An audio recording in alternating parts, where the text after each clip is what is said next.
আসলে কিছু কিছু এমন এমন সিরিজ মুভিগুলো আসে যা দেখে চোখ খাওয়ানো ছাড়া আর কিছুই বলার থাকে না। কারণ এর পরে কি হবে, এর পরে কি হবে, এটা ভাবতে ভাবতেই সময় চলে যায়।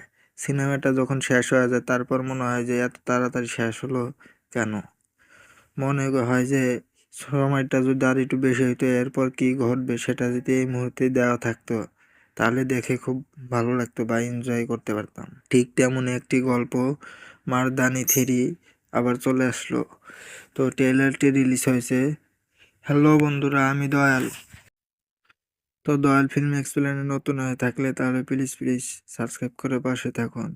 মারদানি 3 এর প্রধান চরিত্রে আবারও রানী মুখার্জি দেখা যাচ্ছে।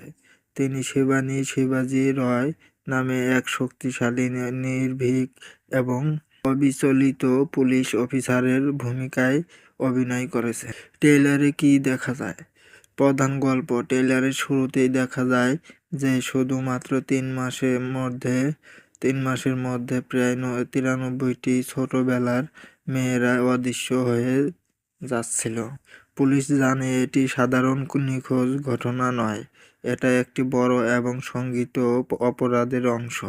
শিবানী রানী মুখার্জি সেই ঘটনায় নিযুক্ত হন এবং সময়কে টপকে চলা একটি প্রতিযোগিতা অংশ নিয়ে মেয়েদের উদ্ধার করতে বের হন।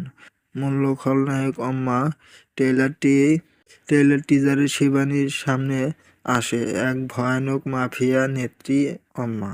এর সাথে যিনি একটি শিশু পাচার চক্র চালান।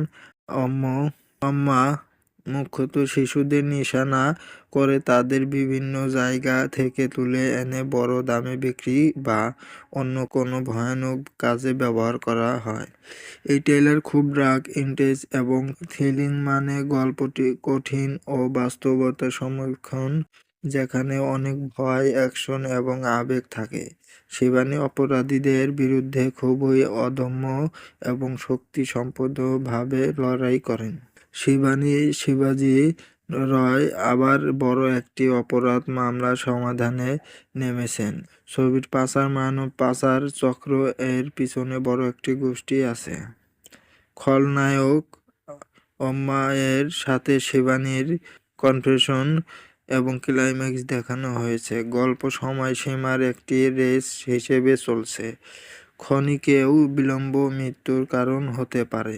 এটি একটি সোশ্যাল ক্রাইম থ্রিলার, অর্থাৎ শুধু অ্যাকশনই না, ব্যাকগ্রাউন্ডে সমাজের একটি বড় সমস্যা দেখানো হচ্ছে।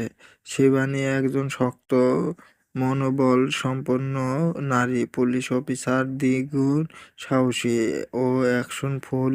থ্রিলারটি দর্শকদের মনে ভয় ও উত্তেজনা তৈরি করেছেন, কারণ এটি শিশুদের নিরাপত্তার মতো সংবেদনশীল বিষয় নিয়ে কাজ করেছে। মুভিটা 30শে জানুয়ারি 2026 সালে থিয়েটারে রিলিজ হবে। তো বন্ধুরা, মাদানি 3 ট্রেলারের এই ছিল গল্প। তো ট্রেলার দেখে যা মনে হয়েছে আমার তাই তুলে ধরলাম আপনাদের সামনে। তো যদি এক্সপ্লেনটি ভালো লাগে থাকে তাহলে প্লিজ প্লিজ সাবস্ক্রাইব করে পাশে থাকবেন এবং ভিডিওতে একটি লাইক দিবেন, শেয়ার করে, এবং দয়ালের সাথেই থাকবেন। ধন্যবাদ সবাইকে।